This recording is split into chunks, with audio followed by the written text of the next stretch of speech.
transforma. O LIDE apoiou a aprovação da Política Nacional de Resíduos Sólidos, lei que reformula o saneamento básico brasileiro.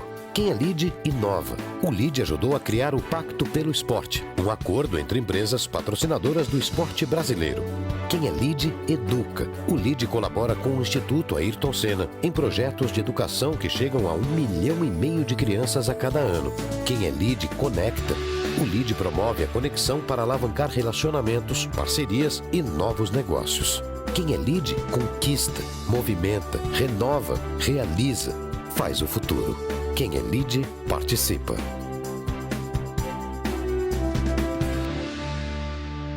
Neto, é com prazer que damos início à primeira etapa do Fórum LIDE do Esporte, hoje nosso primeiro encontro de forma virtual. Hoje é um dia duplamente especial para o LIDE, primeiro por estarmos realizando esse encontro do LIDE Esporte e essa iniciativa do Esporte Transforma com figuras tão icônicas, e segundo porque hoje a gente lança o LIDE Digital, anunciando aqui em primeira mão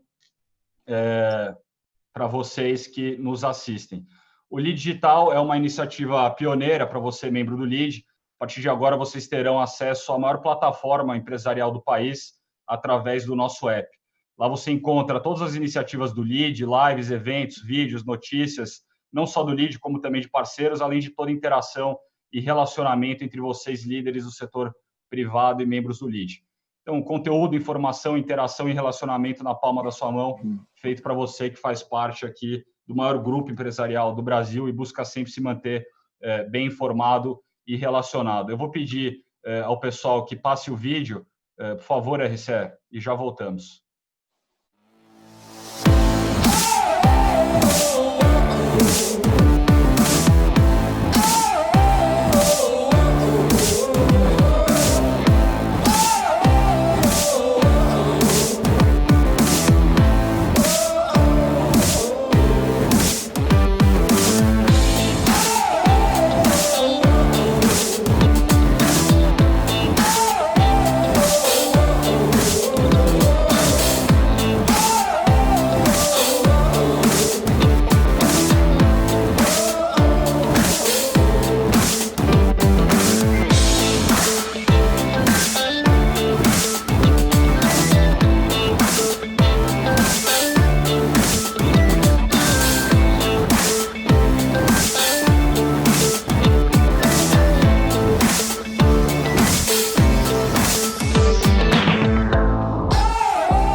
Então tá aí, pessoal, amanhã pela manhã, todos vocês que são filiados receberão no seu e-mail cadastrado no LIDE o acesso ao LIDE Digital e todas as informações sobre ele. Então fiquem atentos aí na caixa de e-mail de vocês, levando em conta que pode cair na caixa de spam. Bom, dando sequência aqui ao nosso encontro, queria rapidamente contextualizar a todos, desde 2011, 2010, 2011, o LIDE, através do LIDE Esporte, vem defendendo o desenvolvimento do esporte brasileiro, uma ferramenta de transformação fundamental para os avanços sociais do país.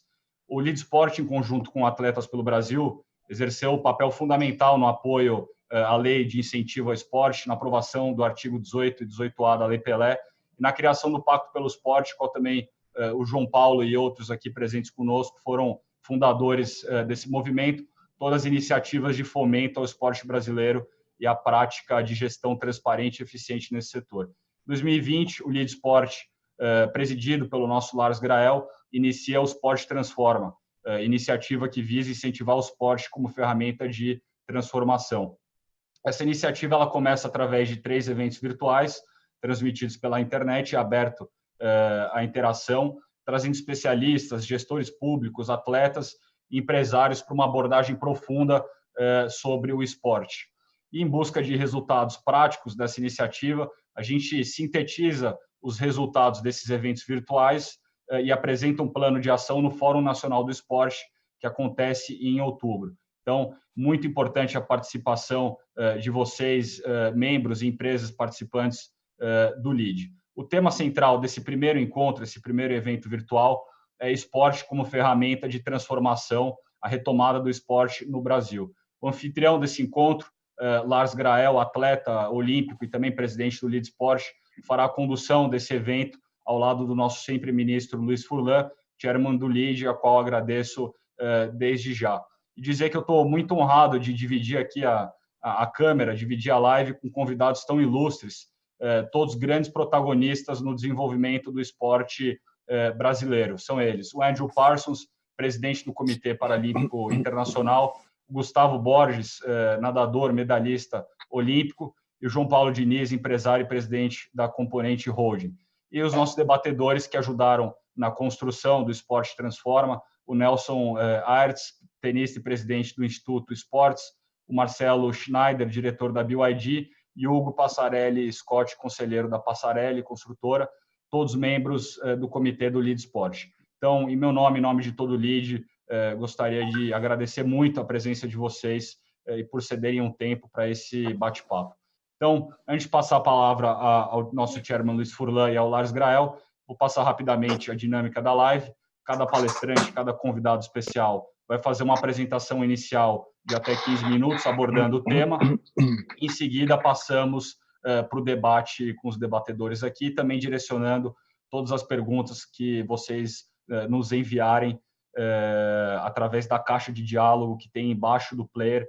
Mande sua pergunta com seu nome e empresa para a gente poder direcionar aqui na hora do debate. Então, pedir desculpa por ter alongado um pouquinho e já dar prosseguimento. Vou passar a palavra a Luiz Fernando Furlan, nosso sempre ministro e chairman do Lead, para fazer sua saudação. Furlan, só peço, por favor, que volte a mim depois. Boa noite. Boa noite a todos.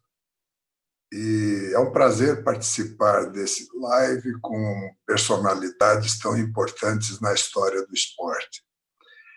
E eu sou um atleta do século passado, não é?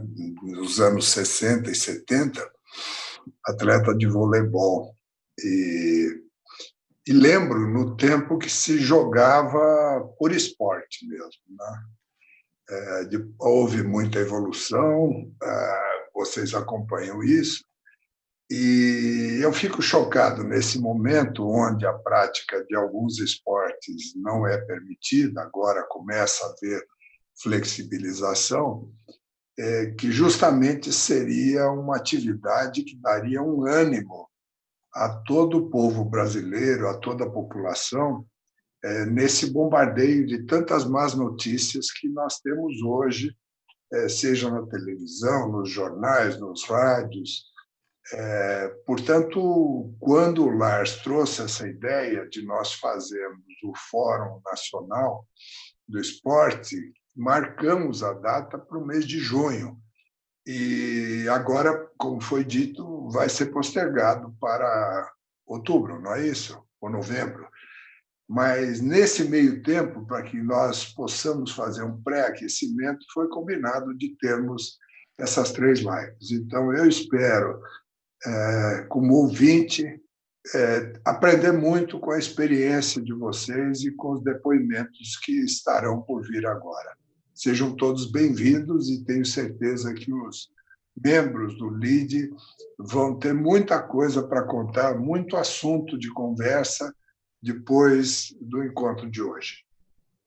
Obrigado, Furlan. E agora, sem mais delongas, passo a palavra ao presidente do Lead Sport, Lars Grael, que fará sua saudação e também já vai dar sequência ao nosso Fórum do Esporte. Ele que é o anfitrião desse evento, desse encontro, e também presidente do Lead Sport, ele que comanda com apoio meu e do Furlan aqui na moderação. Então, Lars, antes de tudo, agradecer todo o seu trabalho como presidente do Lead Sport. Dá muito orgulho para nós ter você comandando essa iniciativa. Boa noite, já passo a palavra a você. Boa noite, muito obrigado pela apresentação. Eu queria saudar todos empresários, integrantes do LEAD, grupo de lideranças empresariais, todos convidados. O nosso presidente do LEAD, Luiz Fernando Furlan, ex-ministro de Desenvolvimento, Indústria e Comércio Exterior, que me convidou para somar aos esforços do LEAD, assumindo a condução do Lead Esportes nesse período. Johnny Doria, diretor do LEAD, fazendo um trabalho hoje excepcional, com toda a sua equipe competente. meus colegas do Lead Esporte aqui hoje presentes, Nelson Erso, Neco, que foi atleta de ponta do tênis, empresário e também membro da Atletas pelo Brasil. O empresário Hugo Passarelli Scott, o Hugo que apoia o Lead Esportes desde o seu nascedouro lá em 2010. Marcelo Schneider, também empresário do esporte, vem lá do Lead Campinas. E hoje nós temos 3 ilustres convidados, cada um com um perfil, né, específico para debater a questão da retomada do esporte. Primeiro deles, Andrew Parsons. Andrew Parsons começou como estagiário na área de comunicação no Comitê Paralímpico Brasileiro. Conquistou por mérito, chegou à presidência do órgão. No momento difícil desse órgão, se projetou nacionalmente e internacionalmente. Hoje ele é nada menos do que o presidente do Comitê Paralímpico Internacional, com assento no Conselho do Comitê Olímpico Internacional. Aqui no Brasil ainda participa das entidades nacionais, como membro do Conselho de Administração do Comitê Olímpico do Brasil e da Comissão de Avaliação de Projetos do Comitê Brasileiro de Clubes. Temos também Gustavo Borges, meu amigo contemporâneo de várias Olimpíadas. Gustavo Borges é detentor de 4 medalhas olímpicas, 2 de prata e 2 de bronze. Participou de 4 Jogos Olímpicos. Em Jogos Pan-Americanos, só medalhas de ouro foram 8. Formado na Universidade de Michigan, dedica-se a disseminar conhecimento, tecnologia, técnicas de natação em todo o Brasil e preside a Associação de Academias, então, que estão num momento muito delicado com relação a toda a paralisação nacional gerada pelo novo coronavírus. E temos também a presença do empresário João Paulo Diniz, família que respira, pratica e promove o esporte no Brasil. Ele que, desde o início, num grupo de empresários de São Paulo, reunidos para apoiar a candidatura do Brasil para sediar os Jogos Olímpicos. Esse movimento depois homenageou o seu criador e ele foi membro integrante do Live Right, grupo esse que mais tarde ainda, buscando a melhoria na governança do esporte nacional, ele uniu e apoiou Atletas pelo Brasil para criar o Pacto pelo Esporte em parceria com o Lead Esportes, ainda presidido pelo nosso ex-presidente Paulo Nigro. Então, hoje estamos aqui reunidos em torno do LEAD, Lideranças Empresariais, no 7º Fórum do LEAD Esporte, com apelo do Esporte Transforma. É um espaço livre para debate, mas hoje nós estamos abordando a questão da paralisação global no esporte, gerado pelo novo coronavírus, essa pandemia, onde no Brasil os efeitos surgiram já na primeira quinzena de março, meados de março, a paralisação generalizada nos campeonatos estaduais de futebol, do Brasileirão que não começou, as corridas de rua, onde os brasileiros buscam qualidade de vida, saúde preventiva, bem-estar, praticando de corridas na rua. Foi tudo paralisado. O fato é que o efeito é um efeito global que gerou, no mês de maio, uma decisão inusitada do Comitê Olímpico Internacional, do seu presidente Thomas Bach, em parceria com o governo do Japão, o primeiro-ministro Shinzo Abe, a difícil decisão de se adiar a Olimpíada Tóquio 2020 para 2021. Decisão sem precedentes porque, nas guerras mundiais, em 3 ocasiões, o Comitê Olímpico Internacional não realizou Olimpíadas. Agora, adiar para o ano seguinte realmente é um fato único que dá para ver a magnitude de todo o problema. O fato que no Brasil a paralisação gera equipes esportivas desfeitas, profissionais de educação física sem emprego, patrocínios descontinuados e nós buscamos a volta ao normal. O que seria a volta ao normal? O novo normal. Muito se fala sobre os protocolos das federações internacionais, de cada modalidade olímpica, paralímpica, até mesmo não olímpica, das confederações no Brasil, lidar com a volatilidade de decisões entre o executivo e o judiciário, decretos municipais, estaduais, a posição do governo federal, nada fácil, ao mesmo tempo que se trata de uma tentativa de se recuperar o esporte no Brasil.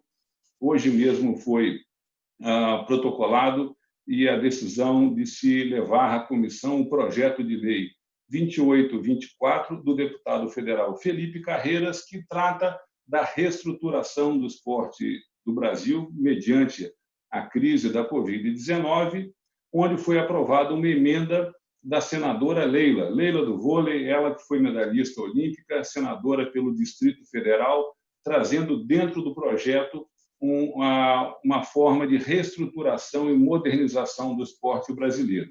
Então, tudo isso está em discussão nesse momento, e eu queria começar o debate pelo Andrew Parsons, para que ele possa trazer para a gente um pouco da visão dele. Ele que conhece a fundo a realidade do esporte no Brasil, mas mostrar para o nosso grupo como que ele vê o cenário internacional a partir da posição estratégica que ele tem no Comitê Paralímpico Internacional e no Comitê Olímpico Internacional. Andrew, com você a palavra. Bom, Lattes, primeiro agradecer a participação aqui nesse espaço. Quero agradecer a você, que além de ser um ídolo, é um amigo. Queria agradecer ao Furlan, Nelson, ao João, ao Gustavo, ao João Paulo, Marcelo, Hugo, que estão me acompanhando aqui nesse debate hoje. E realmente, acho que você falou muito bem, Lattes, é uma decisão absolutamente inédita. Os jogos nunca foram adiados, os jogos já foram cancelados. E isso tem uma série de implicações que eu vou tentar detalhar aqui logo de cara.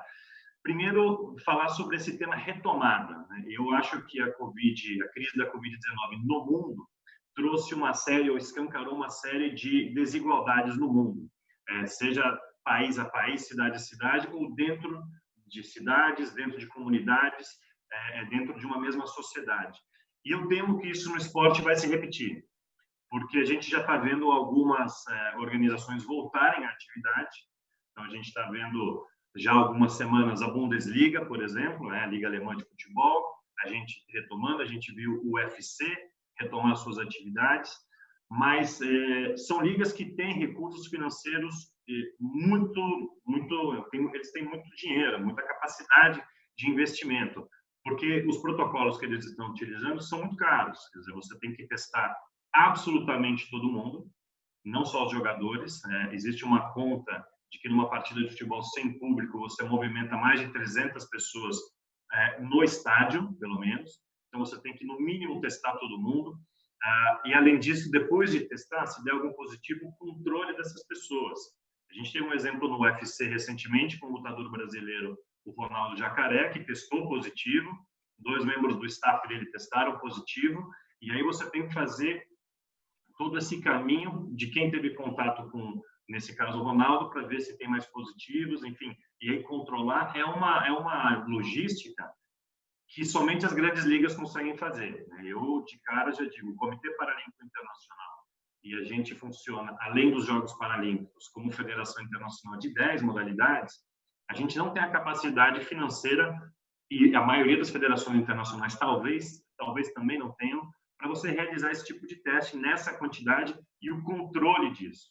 Além disso, a gente está falando em federações internacionais, o Comitê Paralímpico Internacional, você tem um deslocamento de pessoas país a país. É claro que no UFC você também tem isso, mas isso é algo, grupos menores, você não tem delegações grandes indo de um país para outro, então esse deslocamento ele é menor. Então eu prevejo que a questão ainda econômica vai ser o grande fator de decisão de quem vai retomar o esporte antes, quem vai ter condições de retomar o esporte antes. Eu imagino que isso possa ser também, de certa forma, estendido a outros integrantes aí do esporte, né? Depois queria até ouvir do Gustavo, né? Existem grandes academias no Brasil e academias menores, né? Então não sei se essa lógica também se aplica, por exemplo, nisso. Mas o que vai ditar essa volta no mundo olímpico, no mundo paralímpico, vai ser a ciência, sem dúvida nenhuma. O Comitê Paralímpico Internacional, o Comitê Olímpico Internacional, o primeiro critério para qualquer ação é, primeiro, saber que a gente está todo mundo num cenário de absoluta incerteza. Então, a gente está num túnel que a gente não sabe quando termina e quando terminar, como ele termina. Então, absolutamente ninguém consegue dizer se dura 6 meses, 1 ano, 2, e pós, digamos assim, quando a gente chegar no controle da pandemia, seja por uma vacina, ou seja, por uma questão de controle, enfim, dessa questão de imunização por bando, enfim, ninguém sabe quando isso e o efeito que isso vai ter depois, como será o mundo. A maioria dos trabalhos científicos aposta em retornos, digamos assim, em etapas. E mesmo que não seja em etapas, dentro do mundo do esporte, a gente tem dito muito isso. O lockdown, quarentena, elas são medidas que são imediatas, de certa forma. Você impõe, obedece quem tem que obedecer, multa-se quem tem que multar, mas é algo, digamos assim, imediato. O retorno certamente vai ter idas e voltas. Então, você vai abrir, coisas vão acontecer, você talvez tenha que retomar um pouco. Avança. Então, a previsão, e a gente tem tido um trabalho, o Comitê Paralímpico Internacional faz parte de um grupo, que é o Comitê Internacional de Esporte e Direitos Humanos, que tem uma ligação direta com a OMS e com outras agências de pesquisa no mundo, tem nos apontado nesse sentido, que essa retomada será lenta e com indas e vindas. Isso, obviamente, traz bastante insegurança, principalmente quando a gente fala dos jogos, né? Eu queria comentar um pouco essa história dos jogos. Tiveram alguns momentos essa questão do adiamento dos jogos. Eu não sei se vocês lembram que ainda em fevereiro, quando se começava o clamor aí por o adiamento dos jogos, por uma medida do Comitê Olímpico Internacional e nós, do Comitê Paralímpico Internacional, nos posicionamos como ainda é muito cedo para tomar uma decisão. E isso foi em uma parceria ou em consulta com a OMS. A OMS chegou a dizer, olha, ainda é muito cedo para se tomar uma decisão. Logo depois, a gente se anunciou que haveria um estudo que observaria cenários diferentes, inclusive o cenário de cancelamento e de adiamento dos jogos. Para cancelar os Jogos Paralímpicos, a gente não precisa de mais ninguém. O IPC, Comitê Paralímpico Internacional, pode simplesmente cancelar os Jogos Paralímpicos. O COI, por sua vez, pode também cancelar os Jogos Olímpicos. Para adiar, é mais complicado. Primeiro, você precisa do Comitê Organizador Tóquio 2020, você precisa do governo japonês, do governo metropolitano de Tóquio, de todas as federações internacionais envolvidas, todos os detentores de direitos de televisão, precisa começar a ver se as instalações vão estar disponíveis. São milhares de fornecedores com os quais você tem que lidar, são centenas de entidades, sejam esportivas, não esportivas, autoridades japonesas das mais diferentes áreas. Então, é um mundo. Por incrível que pareça, adiar os Jogos Olímpicos e Paralímpicos é mais difícil que cancelá-los. Claro, patrocinadores, né? Patrocinadores também. Exatamente, os patrocinadores, porque o processo de patrocínio, tanto do Comitê Olímpico Internacional e Paralímpico Internacional, ele tem um momento finalístico que são cada edição dos Jogos, seja de inverno ou de verão. Então, nós, no Comitê Paralímpico Internacional, por exemplo, a gente está tendo que ajustar o nosso fluxo de caixa, porque muitos patrocinadores, ou quem comprou o direito de transmissão dos Jogos, nos diz, bom, se os Jogos são em 2021, a gente quer pagar ou terminar de pagar em 21. E a gente, obviamente, contava com essas receitas em 2020. Nós, pelo nosso lado, também temos despesas que íamos efetuar nos Jogos em 2020, e só vamos efetuar em 21. Então, essa foi uma das nossas frentes. Mas, quando a gente finalmente chegou no adiamento dos Jogos, a gente, Comitê Olímpico Internacional e Comitê Paralímpico Internacional, eu costumo dizer que era uma decisão óbvia. Então, a decisão ela não é difícil de tomar, mas ela é difícil de lidar assim que a decisão é anunciada, porque realmente aí você começa a lidar com cada um dos detalhes e você tem que começar pelo básico. Então, instalações esportivas, o próprio comitê organizador, o comitê organizador ele tem uma vida, um ciclo de vida, que vai da candidatura, a eleição da cidade-sede, ele tem mais ou menos 7 anos e meio de vida entre a organização dos jogos e o momento de dissolução, e agora a gente ampliou para mais um ano o ciclo de vida do Comitê Organizador Tóquio 2020. Quem paga por isso? Os patrocinadores já pagaram. Não adianta ir atrás dos patrocinadores e falar, olha, bota mais 1/8 do que você já colocou. Bota... Eles disseram, não, eu paguei pelos Jogos Olímpicos, Jogos Paralímpicos 2020. São organizados em 21, mas, enfim, eu já paguei. Então, alguém tem que entrar, alguém tem que financiar. Então, primeiro, ter um comitê organizador. Segundo, instalações. A Vila, que o Lars e o Gustavo ali já moraram em algumas semanas de suas vidas em vilas, a Vila é um projeto privado. Por mais que seja uma concessão do terreno, tal, você tem um agente privado que vai vender a Vila depois. E já tinha começado um processo de venda. Então, se você comprou um apartamento na Vila, querendo se mudar para lá em setembro, outubro, novembro de 2020, vamos falar para você, você não pode, você tem que ir daqui a um ano só. E o que você faz? Então, é um mundo de pequenas e grandes decisões, e estamos começando pelo básico, nós, junto com o COI, Comitê Organizador 2020, Tóquio 2020. Então, instalações esportivas, instalações não esportivas, o centro de televisão, o centro de imprensa, ele é um grande centro de convenções chamado Big Site, em Tóquio. É um grande Anhembi, um grande Rio Centro lá de Tóquio. Então, nas datas dos Jogos em 2021, ele já estava fechado, com outros eventos, com outros... Então, como você faz isso? E quem paga pelo período que estava comprometido para os Jogos 2020 e que ele não vai estar sendo usado porque os Jogos foram adiados? Então, tem uma questão de recursos que vão ter que ser aportados e essa equalização toda. Então, nós estamos junto com o COI, trabalhando nessa questão muito básica, então, que envolve instalações esportivas, não esportivas, a Vila, centro de televisão, centro de TV, centro de televisão, centro de imprensa, e a questão também dos hotéis. Porque mais de 40 mil apartamentos em Tóquio estavam já fechados para o período dos Jogos Olímpicos, um número menor um pouco dos Jogos Paralímpicos. Então, de novo, quem paga os hotéis de Tóquio, muitos estão simplesmente transferindo a reserva. Mas aqueles que não conseguirem, nesse período em 2020 que se abriu, ter hóspedes, movimento, eventos, quem paga por isso? Então, por isso que a gente fala, adiar é mais complicado que cancelar. Algo que pouca gente pensa também. Obviamente que o Comitê Olímpico Internacional, o Comitê Paralímpico Internacional, nós temos seguros que nos protegem do cancelamento dos jogos. Mas nós não temos seguros, e nem o COI tem seguro, para adiamento dos jogos.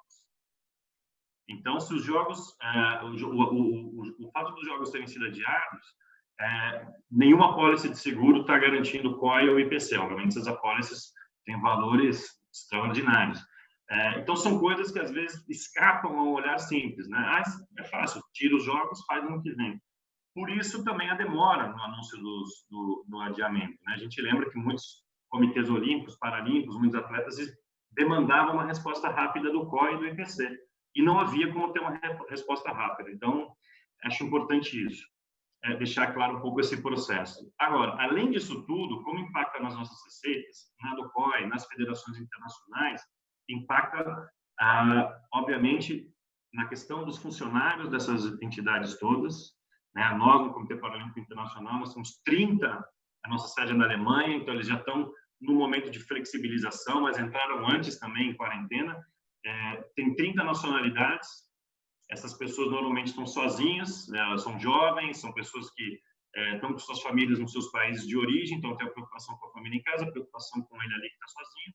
Então, nosso trabalho de, digamos assim, como a gente lidar com a nossa força de trabalho, a saúde mental dessas pessoas, e ainda prestar serviço para quem a gente tem que prestar serviço, que são comitês paralímpicos nacionais, os atletas, que, por sua vez, também estão preocupados em como treinar nesse momento, sabendo que os Jogos deverão ser organizados no ano que vem, e como o mundo está vivendo um momento em que primeiro foi a Ásia, depois a Europa, agora as Américas estão enfrentando, viraram no epicentro.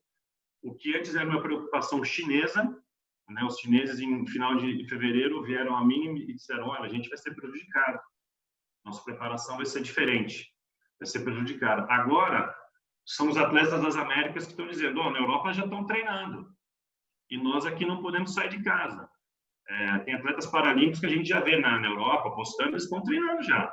E aqui no Brasil, né, eu sou muito próximo ao presidente Misael, que é o presidente do Comitê Paralímpico Brasileiro, os atletas não estão. O Centro Paralímpico Brasileiro, segundo o próprio Misael, está 95% de suas atividades paralisados. Os 5% são atividades meramente administrativas. Então, esse é o cenário que a gente, em nível internacional, traduzindo para o nível nacional, enfim, é o que está acontecendo no mundo hoje olímpico e paralímpico. Então, as federações internacionais, comitês olímpicos, olímpico e paralímpico estão lidando com como botar os jogos de pé no que vem, como manter o seu corpo funcional, prestando serviço para quem tem que prestar, porque esses caras, comitês olímpicos nacionais e paralímpicos, obviamente precisam de muito apoio. Como dar esse apoio, né? No meio do processo de qualificação, você parou o calendário internacional, e como apoiar os atletas, né?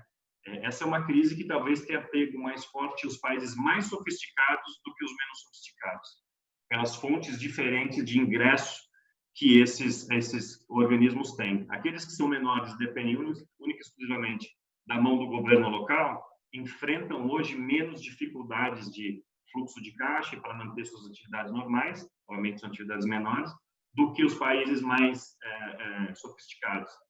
Quero te dizer o seguinte, o país hoje no Paralímpico talvez mais atingido é a Grã-Bretanha, que é o nosso comitê paralímpico mais sofisticado. Exatamente por isso, várias atividades deles que geram recursos foram afetadas. Então, em síntese, é isso para começar um panorama global, tentando trazer um pouquinho para o que isso repercute para os comitês olímpicos e paralímpicos nacionais, e a partir daí, isso obviamente tem efeito cascata dentro de cada um dos países. Lars, devolvo para você. Essas foram as minhas palavras iniciais aí. Muito obrigado. Muito obrigado, Andrew. Antes de passar a palavra para o Gustavo Borges, 3 perguntinhas rápidas, pinga-fogo para você. Primeiro, essa guitarra aí na parede é decoração ou alguém toca? Né? Bacana pelas tochas aí da Rio 2016, 2, imagino que uma seja olímpica, outra paralímpica. Mas, segunda perguntinha rápida, você acha que a temporada esportiva 2020 está comprometida? E a terceira, baseada no seu feeling, né, na sua avaliação deste momento, pode mudar. Ainda falta um pouco mais de um ano para a Olimpíada e para a Paralimpíada. Você acha que a Olimpíada e Paralimpíada vai acontecer? Vamos lá, na ordem. É um contrabaixo, é um baixo. E quem toca sou eu, e a pandemia tem me ajudado a voltar a tocar um pouco mais do que eu tocava. A gente falava aqui, antes de estar com o público, eu falava com o Gustavo, é rock and roll na veia que sai desse contrabaixo aqui para o desespero dos meus vizinhos. A pergunta sobre a temporada, eu acho que a temporada 2020 ela está absolutamente comprometida. Está absolutamente comprometida. Como eu falei, as grandes ligas, eu entendo, e aí no Brasil a gente fala muito de futebol, né? Se a gente pensar que algumas outras ligas grandes, como, por exemplo, a Superliga, já anunciou o cancelamento da temporada, eu só consigo imaginar hoje, olhando o que acontece no Brasil, que o futebol vai voltar. E temos que ver qual futebol é esse. Se é só a Série A, se é a Copa do Brasil, volta a Libertadores. Os estaduais que pararam, na sua grande maioria, não correram. Até onde eu imagino, até onde eu tenho informação, todos, eu posso estar equivocado, eles terminam, não terminam, enfim, eu acho que essa é uma temporada que está absolutamente comprometida, e enfim, e aí a gente vai ver a extensão desses danos, né? Quem pagou direito para transmitir, enfim, a patrocinadores dos campeonatos, enfim, esse vai ser um efeito cascata grande, que tem que ser debatido e que é muito difícil de ter solução que agrade a todo mundo. Então, eu acho que sim, eu acho que ela está... É muito difícil a gente retomar com qualidade, inclusive o treinamento dos atletas. Agora, se eu acho que os jogos vão acontecer, o que nós estamos fazendo? A gente está, primeiro, desenhando o que serão esses jogos. Então, até setembro, outubro agora de 2020, a gente vai definir, quando eu digo nós, COI, como treinador, o que serão esses jogos. Então, são jogos que nós vamos reduzir tamanho, nós vamos reduzir escopo. O esporte não pode ser algo dissociado do resto do planeta. O resto do planeta está em contenção de despesas, quer dizer, tem coisas mais importantes do que o esporte no mundo hoje.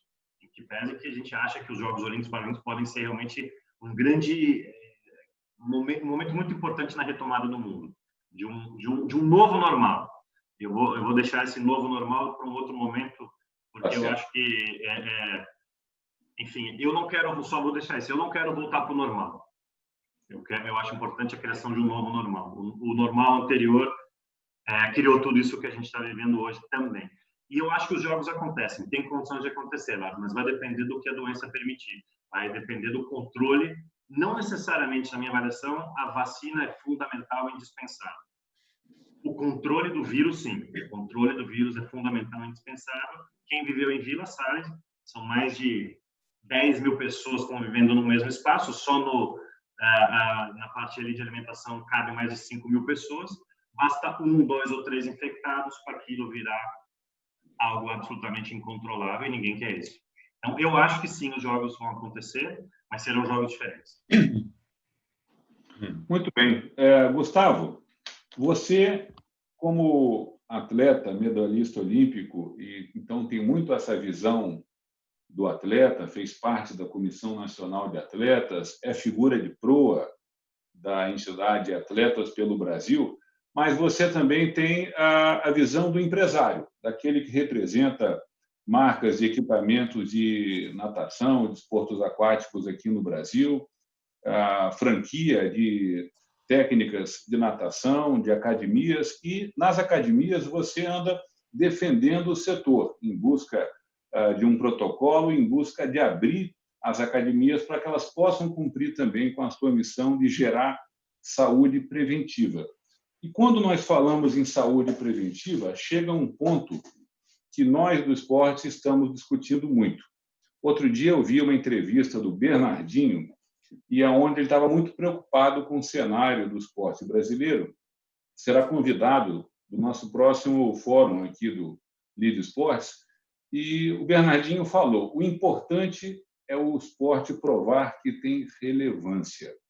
E nessa fase, economia em depressão, saúde nacional ameaçada, então, tratando do essencial, saúde, educação, segurança pública, o esporte perder relevância. E na nossa ótica, eu acho que você pode falar um pouco sobre isso também, porque trabalha com as academias. O Brasil, nós temos políticas públicas de doença, nós não temos políticas públicas de saúde. Ou seja, é um assunto que a gente vem debatendo, porque o Ministério da Saúde, ao nosso ver, é o Ministério da Doença.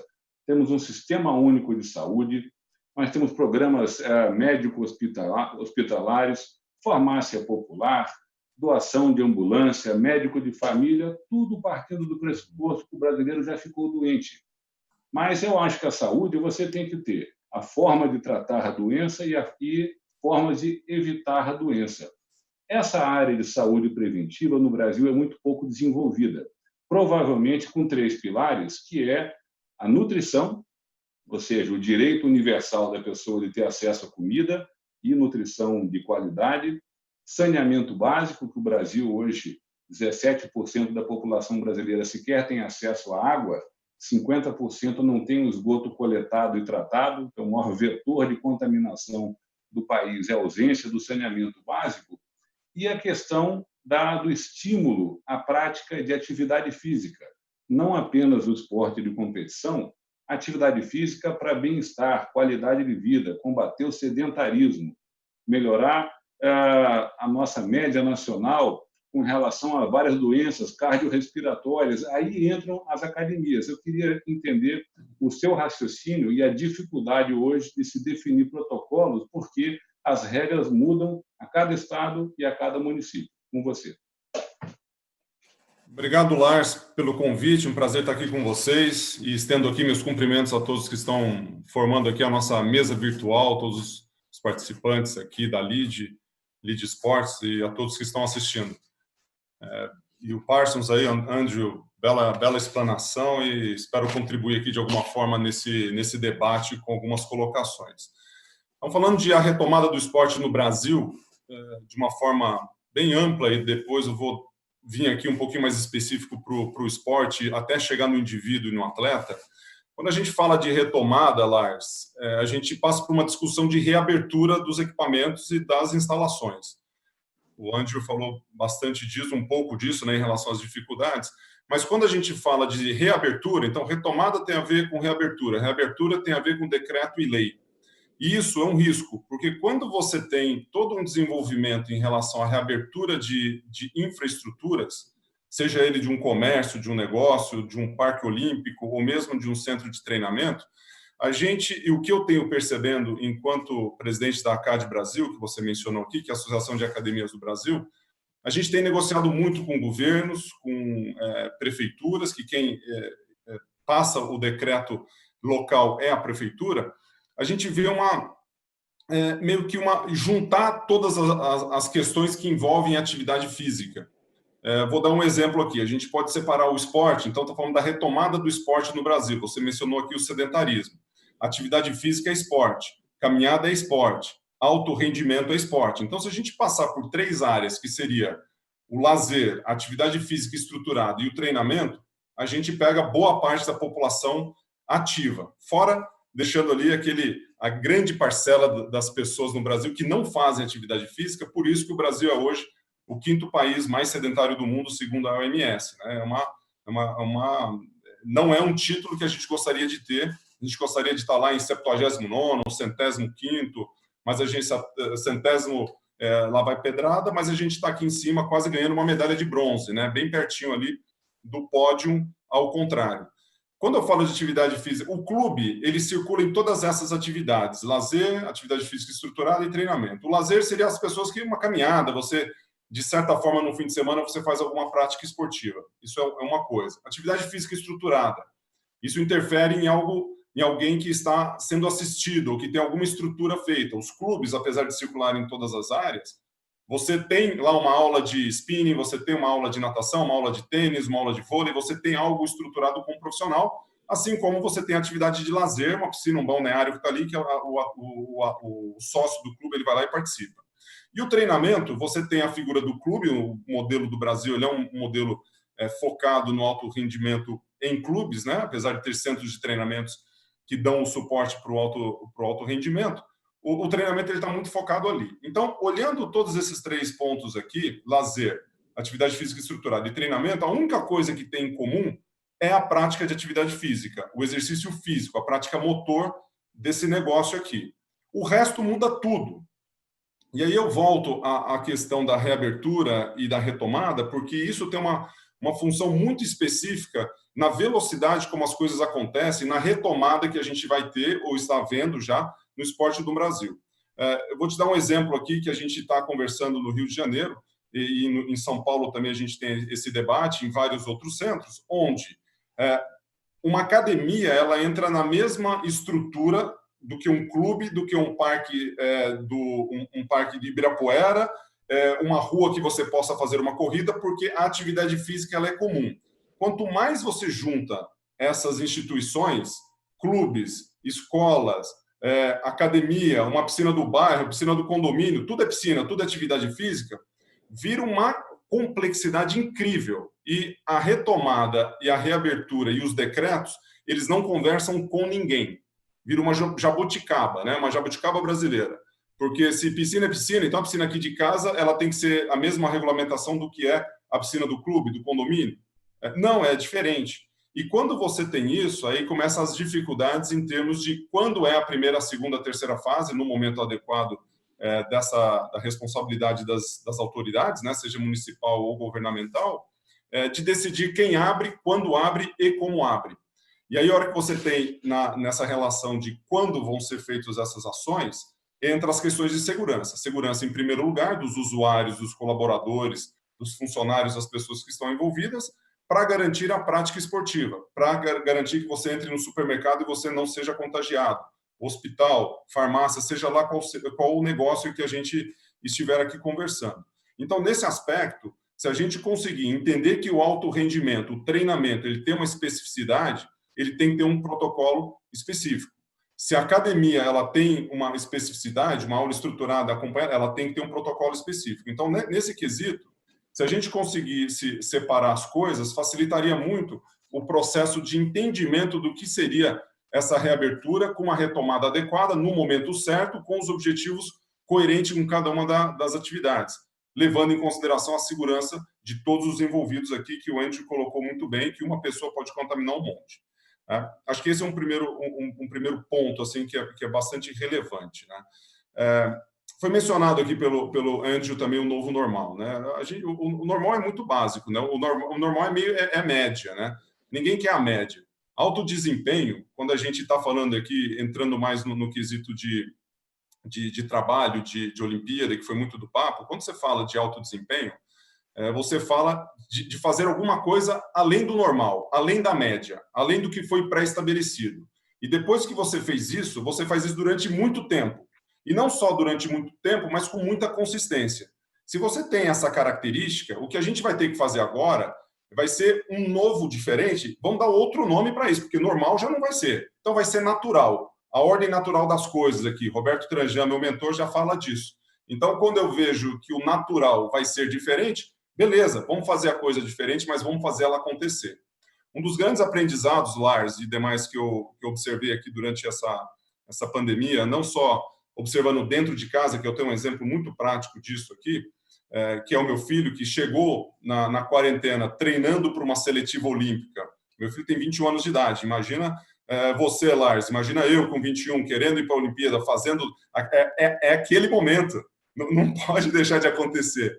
E ele chega aqui no marco zero da pandemia, né, na reclusão, olhando para o futuro e falando o seguinte, eu tenho uma Olimpíada pela frente e vou continuar treinando com toda a diversidade. E onde vai ser isso? Pô, na piscina de casa aqui, que tem 10 metros, na piscina aqui do condomínio que ainda estava aberta durante aquele momento.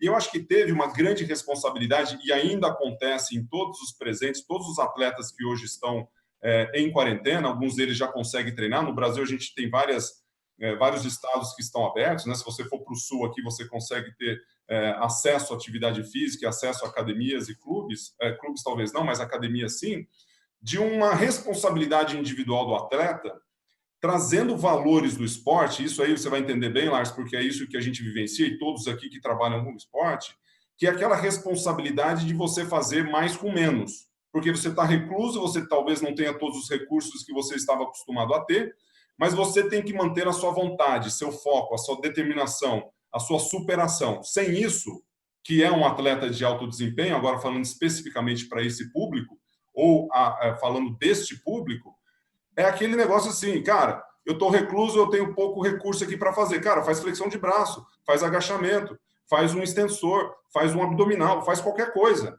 né? E aí, depois que você já estressou com todas as dificuldades que você tem, até mesmo nas questões de adaptabilidade, né, com o Andrew aqui do Comitê Paralímpico, tem alguma coisa que a gente pode fazer para trabalhar alguma coisa, isso eu garanto, né? Dá para fazer isso.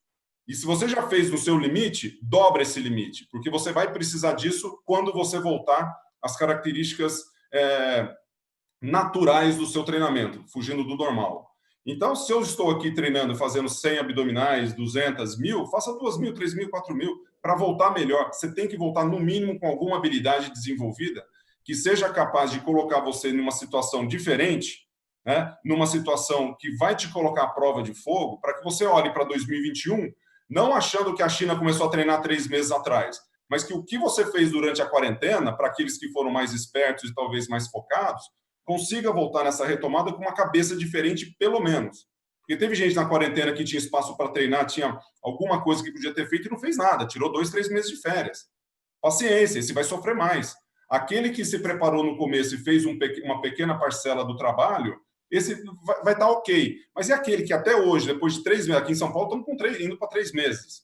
Se esse cara ainda está focado na última semana ainda aqui, sem as coisas reabertas aqui no estado de São Paulo, cara, pega um carro e vai para uma piscina em outro lugar. Eu sei que a dificuldade de recurso, eu sei que existe a dificuldade de uma série de coisas em relação a acesso. A gente entende todas as dificuldades que a gente pode ter em relação à condição de um ou de outro. Mas dentro da sua condição de atleta, dentro da nossa condição que a gente tem hoje, independentemente do trabalho que a gente exercita, a gente pode tirar algum proveito disso. Qual é esse proveito e qual é esse momento, eu não sei, porque cada um tem a sua relação com isso. Mais 2 pontos rapidinho, que eu já cheguei nos 10 minutos aqui de apresentação, eu vou falar mais 1 minuto e 30, eu sou bom de tempo aqui, hein, Lars? Bota aí para mim. Em relação a resultados de Olimpíada 2021, estou com o Andrew aqui, cara, vai ter Olimpíada. Até que se prove o contrário, teremos Olimpíada 2021, acho que isso vai acontecer. Vai bater recorde, não vai? O pessoal vai estar mais preparado, os índices vão ser piores ou melhores? Cara, pouco importa. Olimpíada não é para isso. Olimpíada é para você ir lá e disputar. E depois que você for lá e disputou, alguém vai pegar primeiro, segundo, terceiro, quarto, quinto, sexto, oitavo e por aí vai, né? Se eu perguntar para você aqui quais foram minhas medalhas olímpicas, você vai lembrar de algumas, né, Lars? Inclusive, a gente esteve juntos em algumas delas. Aí, se eu perguntar o tempo que eu fiz, se eu bati recorde brasileiro ou não, você vai fazer assim para mim, ó, assim, ó, tô nem aí, meu barco chegou na frente, meu barco chegou em terceiro, e eu vou pensar a mesma coisa do seu barco. Eu não sei o tempo que você fez e o que aconteceu durante aquela regata. Agora, a medalha eu vou lembrar, né? É resultado. Né? A forma como a gente enxerga o resultado e os indicadores, eles são distintos, né? Então, a gente tem que ter uma visão como essa, disso aí. E o último ponto aqui, só levantando algumas coisas que o Andrew falou, que eu gostaria de reformular, de recolocar aqui nesse momento, que é um encerramento, e passando a bola para você, Lars. Os pontos chaves aqui em relação à retomada do esporte do Brasil. Como eu já falei, o Brasil é um país sedentário.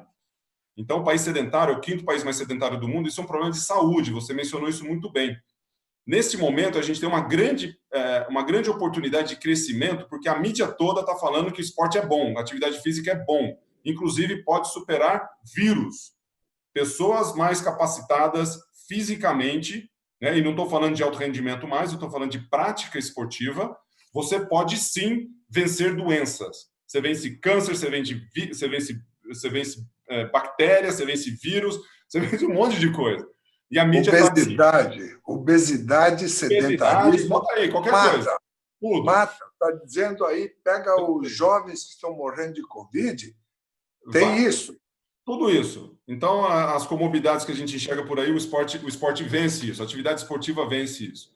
A outra é em relação à sensibilidade do nosso país em relação à organização esportiva, né? A gente é sensível. A gente viu isso, a gente vê isso em relação ao investimento. O Andrew tocou nesse ponto. Hoje, a gente teve durante muitos anos, na minha geração principalmente, eu fui muito patrocinado por empresas governamentais, a gente teve um incentivo muito grande em relação a isso, e a gente percebe, em termos financeiros e econômicos, que esse modelo não funciona mais. Esse era o antigo normal. Então, a ordem natural das coisas vai seguir um novo ciclo. E aqui a gente está falando para vários empresários. A gente, em termos de esporte, o Andrew já tem isso, já durante o período dele lá do Paralímpico e das confederações e tudo mais, é fazer mais com menos.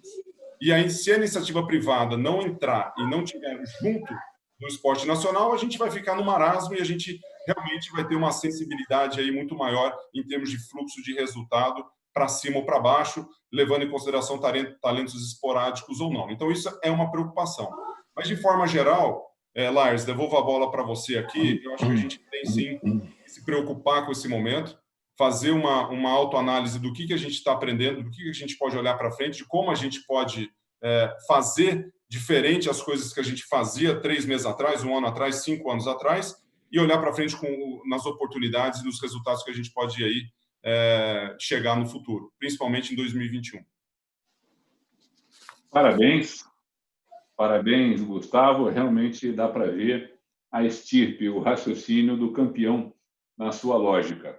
Agora nós vamos chamar o João Paulo Diniz, porque João Paulo é um praticante apaixonado de várias modalidades esportivas, empresário e patrocinador, mas não tem como a gente não abordar com ele o aspecto que ele conhece bem, o aspecto econômico do esporte. O que nós hoje presenciamos é o orçamento público para o esporte em grande declínio. O orçamento do governo federal para o esporte em 2020 é inferior de 2019, que foi inferior de 18, 17, 16 e 15. Ou seja, o Brasil sediou grandes eventos internacionais, culminando com os Jogos Olímpicos e Paralímpicos, e parece que a carruagem virou abóbora e o esporte perdeu relevância. Ou seja, João Paulo Diniz fez parte daqueles empresários que lutaram com nós, atletas, pela aprovação da Lei de Incentivo do Esporte, que nós queríamos uma equiparação, uma simetria com a cultura. Nós, do esporte, nunca tivemos o atrevimento ou a arrogância de entendermos que o esporte é um fenômeno da sociedade mais importante do que a cultura.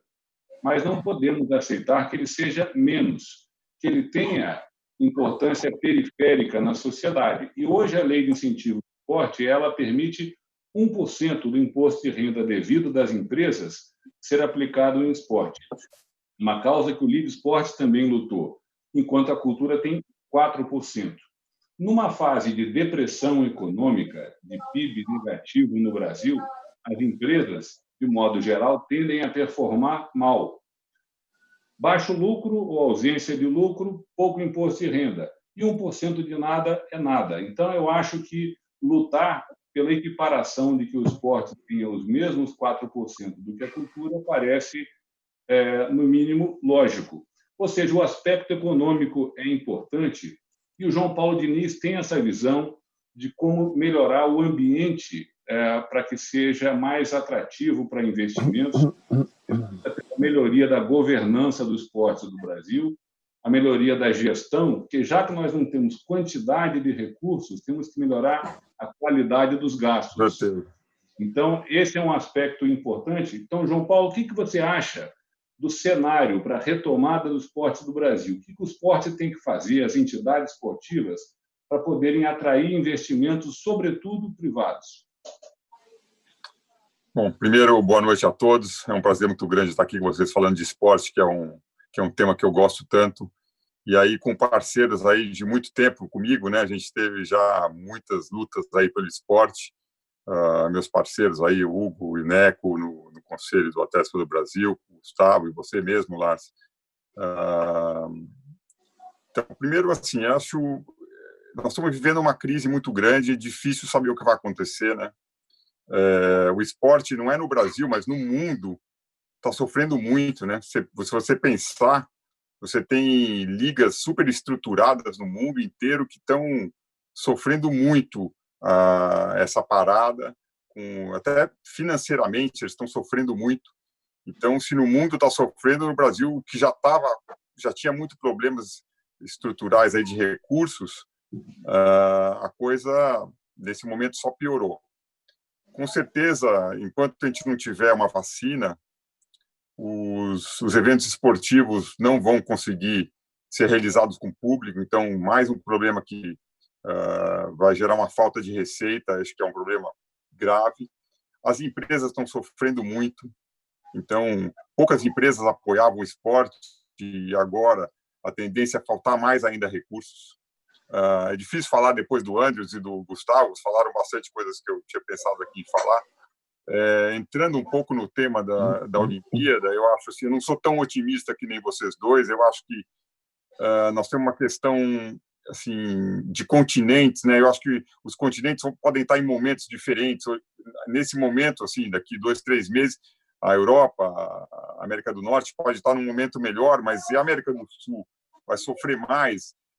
Eu acho que você ter uma Olimpíada segregando algum continente que não vai estar bem lá na frente, se você não tiver a vacina, como é que você vai fazer? Acho que não é o espírito olímpico, né? O espírito olímpico é realmente abraçar todo mundo. Eu acho que se a gente não tiver vacina em 6, 8 meses, é muito difícil a gente conseguir realizar uma Olimpíada. E então, eu acho que é uma questão que assim, a gente também não sabe, a gente não sabe o que vai acontecer, a gente não sabe se vai ter uma reinfecção, se vai voltar a segunda, terceira onda. Isso é uma coisa que não dá para saber. Então, assim, eu sou otimista, eu amo a Olimpíada, gostaria muito que acontecesse. Agora, não estou com esse otimismo que vocês estão. Espero que eu esteja errado, mas acho que é uma questão complicada. Se for acontecer, que eu espero que aconteça, eu acho que o Brasil aí eu vejo uma coisa, eu sou otimista nesse ponto, porque eu acho que o Brasil já sofre tanto essa questão financeira nas competições de alto rendimento, nos esportes olímpicos, sofre o planejamento, sofre na parte de intercâmbio dos atletas poderem competir fora. E eu acho que esse momento embaralhou um pouco o jogo. Assim, as grandes potências estão sofrendo. Eu acho que as potências mundiais estão sofrendo porque elas têm o planejamento delas é montado 4 anos antes para a Olimpíada. Então, essa desestruturação que aconteceu agora afetou todo mundo. Então, se for acontecer a Olimpíada, eu acho que o jogo embaralhou um pouco. Eu acho que a gente pode ter o brasileiro pode ter uma condição melhor, porque ele já sofre de tanta diversidade para chegar lá, que eu acho que ele consegue se preparar em menos tempo. Eu acho que é uma coisa que pode acontecer. Eu vejo no Brasil assim, muita dificuldade, né, muita dificuldade de você, porque você vai ter esporte sem público, né? Por exemplo, o caso do futebol, que é um grande motor do esporte no principal esporte brasileiro. Você já tinha problema nos clubes, né? Os clubes já tinham questões financeiras seríssimas. Eu acho que talvez se esse momento a gente conseguir mexer um pouco nisso, já que não vai ter recurso, a situação financeira, pelo contrário, só piorou, a gente tem que tentar mexer na governança, tentar fazer acontecer, tem uma lei no Senado e uma na Câmara Federal que podem mexer nessa questão de criar clubes empresa para poder trazer recursos de empresas para colocar no esporte. Então, acho que tem questões aí que podem ser trabalhadas, já que não vão ter recursos. Uma coisa que você, Lars, o Gustavo, já teve... Quantos ministros do esporte a gente já foi falar, Lars, para tentar ter no Brasil um sistema nacional de esporte? Muitos, né? Eu acho que, assim, se o Brasil tivesse, no mínimo, o que o MEC faz com a educação, se você soubesse o que o município vai fazer, o que o Estado vai fazer, o que a federação vai fazer pelo esporte, se eles atuarem de uma forma, cada um numa frente, sabendo muito bem o que vai fazer, de uma forma planejada, só tudo isso, tendo uma visão do esporte como um todo, isso aí já traz um benefício muito grande. Se você conseguir melhorar a gestão, já vai trazer um benefício muito grande. O recurso não está aí, mas se a gente conseguir melhorar a estrutura do esporte como um todo, a gente já vai andar bastante. Eu acho que, assim, o que tem de bom nessa pandemia é que, assim, as pessoas começaram a se preocupar muito mais com saúde, com qualidade de vida, e ver que o esporte é importante para enfrentar um momento como esse. Então, eu acho que, nesse ponto, as pessoas vão levar o esporte mais a sério. Como o Gustavo falou, esse problema da obesidade é um problema gravíssimo no Brasil, né? Se a gente conseguir conseguir combater isso de alguma forma, não sei de que forma, talvez estruturando mais o esporte na escola, que é tão bem feito em outros países, eu acho que isso aí a gente conseguiria andar bastante sem ter recurso, porque a realidade é essa, recurso é muito difícil a gente conseguir nesse momento. Então, se a gente conseguir mudar essas estruturas, eu acho que isso vai já nos ajudar bastante a levar uma melhoria do esporte no Brasil. Eu queria agora, Tom, estou pronto aí para debater com vocês, acho que a gente falou bastante, vamos ouvir as perguntas e ver o que vocês têm para perguntar. Obrigado. Lars. Obrigado você, João Paulo. Diga, Johnny.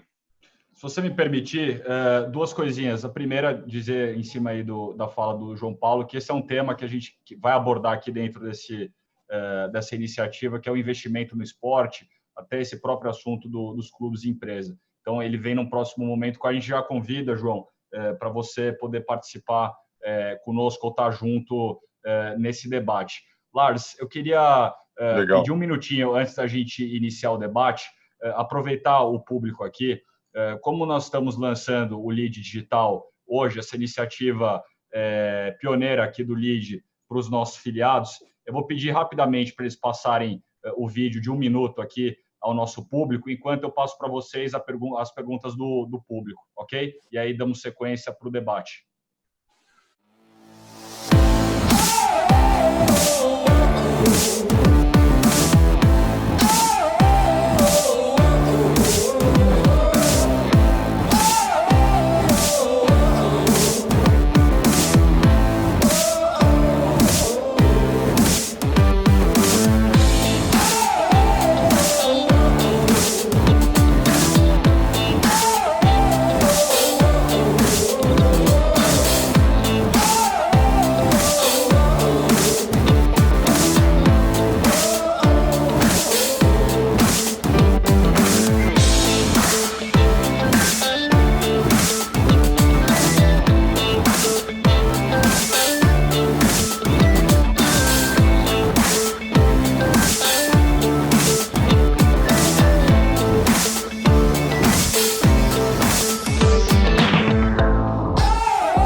amanhã vocês, filiados do LIDE, vão receber o acesso ao LIDE digital. Então, dando sequência aqui, Lars, eu acho que já podemos passar aqui ao debate com o Nelson, o Neco, Marcelo e Hugo, que vão direcionar algumas perguntas aqui, e depois já vamos seguir para as perguntas do público. Já tem muita pergunta aqui chegando. Queria fazer apenas uma menção rápida, Lars, do Paulo Vanderlei, presidente do Comitê Olímpico Brasileiro, que está aqui acompanhando conosco, mandou uma mensagem parabenizando essa iniciativa e também pela excelência dos convidados e debatedores aqui hoje. Lars, volta a você. Bom, eu queria fazer... Neco, é com você a pergunta. Bom, primeiro agradecer a presença desses 3 craques aí, do Andrew, do Gustavo Borges e do João Paulo, né? E eu acho que com esse movimento todo, que está acontecendo pelo mundo, aí a gente vê esses grandes atores, né, que são os grandes atletas do mundo, aí todos eles ainda inseguros com o que vai acontecer com o plano mundial do esporte. E aí dá para ver ali o Andrew falando, né, da questão lá do Comitê Olímpico, né, que é o mais completo e o mais complexo ali da Inglaterra, que está sofrendo muito. Então, o que a gente vê é a questão da complexidade do esporte no mundo. E aí eu pego ali as palavras do João Paulo Diniz ali. Será que não é a hora da gente, né, esses grandes atores, né, que estão todos parados, ainda sem saber quando começa, de que forma começa, com todos esses cuidados, eles se posicionarem, né, claro que bem estruturadamente, assim, a gente olhar para dentro de casa. Eu acho que essa pandemia está fazendo todo mundo olhar para suas casas, né, a forma melhor de gestão interna. Então, não é a hora da gente olhar para o esporte nacional, né, junto com a educação, junto com a saúde, e se a gente tiver o envolvimento de um número muito grande de atores, né, que são esses grandes atletas, aí eu acho que a gente conseguiria uma mobilização aí do governo e de outros parceiros e investidores para a gente criar um movimento, um país que cuida da saúde do seu povo e também automaticamente, né, criam-se grandes atletas, se vai para a área de inclusão social, né. Então, acho que eu queria só ver uma palavra de cada um ali, porque eu diria assim, que esse é o momento perfeito e bem oportuno para a gente se sentar, né? Tem essa iniciativa de Atletas pelo Brasil, tá o COB aqui, o nosso presidente assistindo, né? E outras entidades assim. Eu acho que como é que a gente senta junto com todos esses atores aí que são influenciadores e eu acredito que tem um poder muito forte, né? De atuar aí no modelo de esporte junto com outras áreas do país.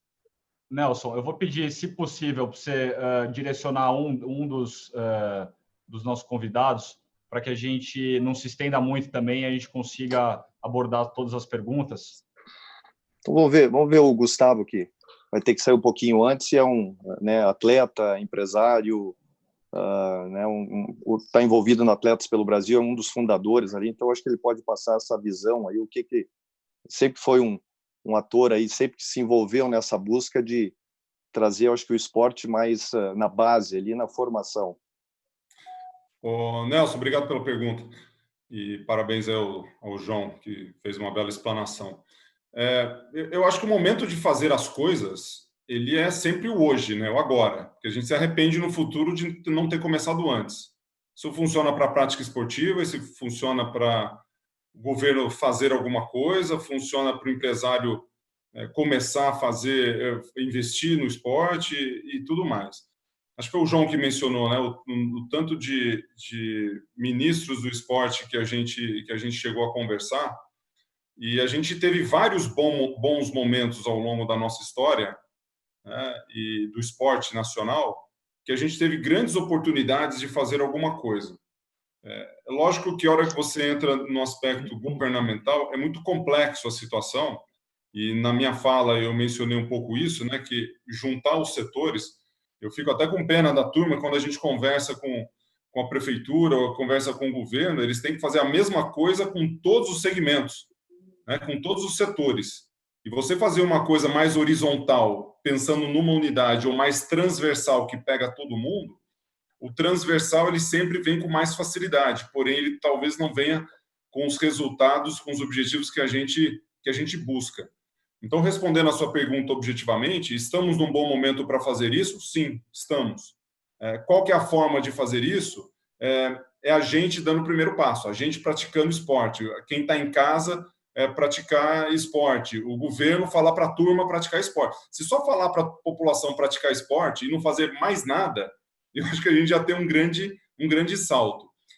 Infelizmente, a gente só recebeu esse apoio da mídia, que a prática esportiva ela é algo que salva vidas, é algo que trabalha a capacidade física das pessoas para superar qualquer situação, quando a gente vem num ambiente como essa pandemia, que é um ambiente de guerra sem bala. A gente está numa situação de caos, você vai no aeroporto, você não vê ninguém, você não pode sair na rua, você vai para um comércio, você não pode comprar suas coisas. Então, hoje, e todo mundo falando, olha, agora que você está preso, movimente-se.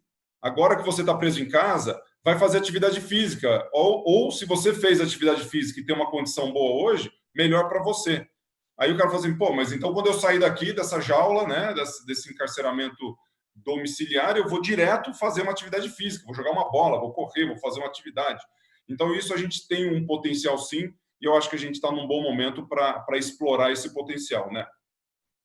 Quer dizer que hoje não temos nenhum padrinho na área governamental, porque o Ministério dos Esportes parece que o único momento recente lá foi o da nossa Regina Duarte, não foi? Que é ligada a ele. Então, você disse que nós tivemos bons momentos de gente que apoiava. Não foi isso que eu disse. Eu disse que ao longo da história, da minha história como atleta, ou da história do esporte, vamos pegar desde Barão de Coubertin para cá, nós tivemos grandes momentos onde a gente poderia ter feito uma transformação do esporte. Eu estava respondendo a pergunta do Neco. Né? E a pergunta do Neco era em relação se esse é o momento ele é melhor do que outros momentos ou se esse é o momento adequado. E acho que o momento adequado para fazer as coisas boas é o hoje. Né? Esse que era o meu ponto. Entendi. O que eu vejo, desculpa, João. É só rapidamente, assim, eu nunca vi assim 100, 200 atletas juntos, né, desse perfil que a maioria hoje está parado, se posicionando à frente. Se juntar um número grande desses atletas que são líderes aí, que movem o país, né, independente do esporte, principalmente o futebol, seria uma mudança, assim, eu acho que uma pressão, mas na realidade um apoio ali junto aos líderes aí de áreas políticas, né, principalmente do esporte, da saúde, da educação. A gente vê hoje atletas, né, que são senadores, a senadora Leila e outros atletas aí que também gostariam de ter um apoio, né, um movimento assim, que eu acho que a gente era um momento assim, desses próximos 6 meses, 8 meses, a gente não sabe o que vai acontecer do Brasil para fora. Aqui a gente acompanha aí as decisões, né, de cidades e estados ali, então acho que é um momento bem oportuno para a gente sentar, e já tem iniciativas ali que estão buscando isso há alguns anos, e se perguntar assim, quem está sensível a olhar para isso, né, de apoiar o esporte para todos, né, esporte como educação, como formação, e aí, claro, lá no topo da pirâmide, que é o sonho, mas isso um pouco mais adiante, eu acho que isso aí traria uma contribuição enorme. Assim, o Gustavo Borges, que morou nos Estados Unidos, fez a universidade, eu acredito que esse momento aí tem ajudado ele a ser um atleta mais top ainda do que, de repente, se ele ficasse no Brasil, poderia ter alguns detalhes ali que não deixasse ele evoluir tanto. Muito bem, vamos tentar dar uma dinâmica nisso. Apenas como dado, o esporte brasileiro, nos últimos 20 anos, nós tivemos 12 diferentes ministros. Então, e nenhum deles notadamente oriundo do esporte. Então, quando o cidadão, com a melhor das intenções, quase sempre, quando ele está lá começando a adquirir conhecimento do setor, muda, sai ministro, entra ministro. Não é fácil. Hugo Scotto, com você aí a pergunta. Obrigado, Lars. Boa noite a todos. É um prazer e agradecer aí a presença dos 3 craques. Eu vou direcionar a pergunta para o Andrew, porque com o João a gente convive junto nessa luta de um monte de desafios aí, então eu vou deixar para o Marcelo aí para fazer uma pergunta para o João e eu vou para o Andrew.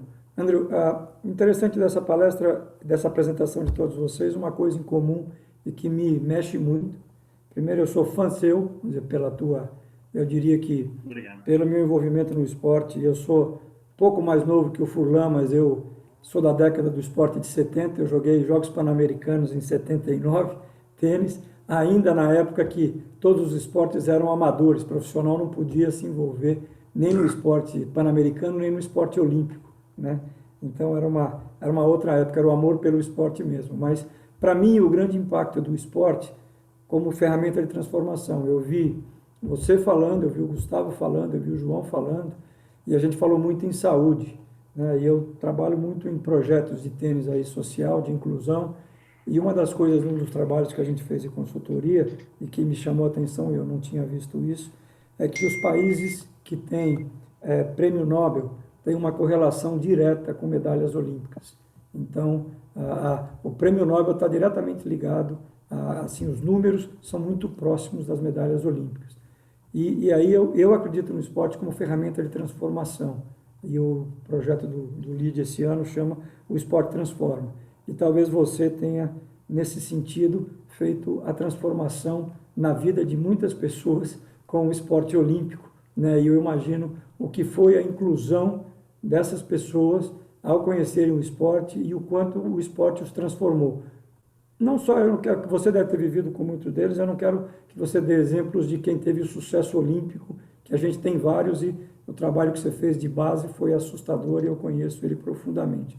Mas o que você viu ao longo disso, nessa área que você militou e milita ainda hoje, o que o esporte foi importante como inclusão e transformação e preparação? O Gustavo falou que o que o esporte exige da gente de alto rendimento, eu, por exemplo, o meu grande sucesso na vida profissional eu devo muito ao esporte, com o conjunto de competências que o esporte me fez desenvolver, né? O fato de perder hoje e amanhã estar de novo lutando, e a vida é uma luta constante. Então, minha pergunta para você é, o que você tem de exemplos de transformação nesse mundo que você viveu aí, ajudando tanta gente convivendo com o mundo esportivo de alto rendimento? Bom, obrigado pela pergunta, obrigado pelas palavras também gentis. A gente vê no esporte paralímpico, quer dizer, exemplos diários. Você tem exemplos, alguns que chegam a ser quase engraçados, principalmente quando são posições de países. Eu posso te dar um exemplo que parece um absurdo. Os Jogos Olímpicos de Moscou, em 1980, foram em Moscou. Os Jogos Paralímpicos de 80 não foram em Moscou, porque a União Soviética, na época, disse, nesse país aqui, não tem pessoa com deficiência. O que é um absurdo completo. Então, obviamente, que eles tinham pessoas com deficiência. Como em 2014, em Sochi, não sei se vocês lembram, teve toda uma discussão sobre a comunidade LGBT na Rússia, naquela época. Já a Rússia, não mais a União Soviética.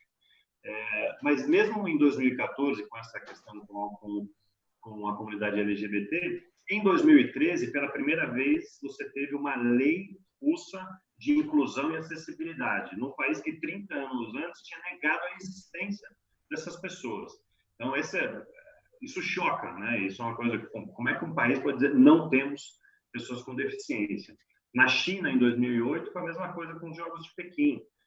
Você tem uma transformação na qualidade de vida das pessoas com deficiência e na aceitação. A China vivia uma política de um filho por casal. Então, você tinha a questão de pessoas que tinham um filho nascido com deficiência, elas jogavam essas crianças fora. Até hoje existem depósitos de pessoas na China, depósitos de pessoas, que são esses filhos que hoje não são mais crianças, que foram jogados fora. E a transformação da mentalidade do chinês em relação às pessoas com deficiência por causa dos Jogos Paralímpicos foi absolutamente gritante. Você tem num relatório do governo chinês dizendo que a percepção dos Jogos Paralímpicos de uma pessoa com deficiência na China era de um mendigo, de um pedinte, de alguém que precisava de ajuda. Depois dos Jogos, a percepção é de que essa pessoa com deficiência ele é um atleta, um velocista, ele pode ser um jogador de basquete ou ele pode ser um nadador. Então, mudou de uma forma, mudou um país de 1 bilhão e cacetada de pessoas, a mentalidade. Então, isso tem um efeito cascata enorme. Você tem alguns números, por exemplo, do próprio Reino Unido, extremamente sofisticado, um lugar que os Jogos de Londres são exemplo para o mundo todo. Depois dos Jogos Paralímpicos de Londres, você teve a inserção de mais de 1 milhão de pessoas com deficiência no mercado de trabalho. Então, foi feito um trabalho não só para os jogos, mas com a iniciativa privada, na questão da inclusão das pessoas com deficiência no mercado de trabalho. E não só como acontece às vezes aqui no Brasil, né, com a lei de cotas, que força, de certa forma, ela não tem tanta eficácia exatamente porque ela é uma política que gera muita multa, mas gera pouco emprego, na realidade. Não tem só pessoas com deficiência nos cargos hierarquicamente mais baixos, não. Você tem ali gente em cargos altos, enfim, gerentes, diretores, sócios nas empresas. Então, acho que esses são alguns exemplos de países que mudaram a sua visão a respeito da pessoa com deficiência por causa do esporte. O esporte, eu concordo, o Gustavo Borges falou ali na questão da educação com o esporte, no modelo que hoje é muito baseado no clube, e seria muito importante a gente ver esse modelo implementado no Brasil, quer dizer, a educação, o esporte tendo um papel mais importante na educação. Eu tenho uma frase que eu digo o seguinte: a educação física hoje ainda é percebida por muita gente como o segundo recreio, né? É o segundo momento de lazer que a gente tem na escola. E a educação física não é só isso, não pode ser só isso. Ela é uma ferramenta fundamental de educação, mas hoje ainda ela é muito subestimada, e por isso eu acho que se deve à falta de parceria, ou falta de coordenação entre esporte e educação, que vem, pelo menos desde que eu ingressei no esporte há 23 anos atrás. Nunca... André, só te interrompendo, te dando um dado, a gente tem o Instituto da Minha Família, a gente apoia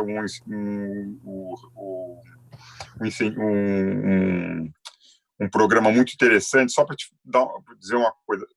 Nós temos 180 mil escolas de educação básica no Brasil. Só 44% das escolas têm professor de educação física.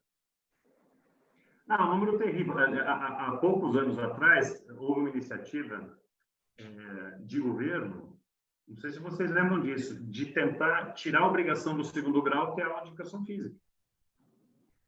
E não faz. Estamos falando de 3, 4 anos atrás, no máximo. Então, existe um entendimento equivocado do que o esporte pode fazer no Brasil. Eu acho que esse é um momento, concordando com você, João, e com o Gustavo, e com o Neto, a gente tem que aproveitar esse momento. Esse é um momento fundamental. Agora, o esporte sempre se organizou muito mal. Vou devolver para você, lá só falando isso. Eu acho que, independentemente de governos, eu acho que nós, comunidade esportiva, sempre nos organizamos muito mal. Bom, como nós teremos a saída prematura do Gustavo Borges, porque ele tem um outro compromisso, perguntinha rápida para ele, é do José Vitório, da BR Coin Group. Qual a principal ação para fazer do Brasil uma potência global olímpica?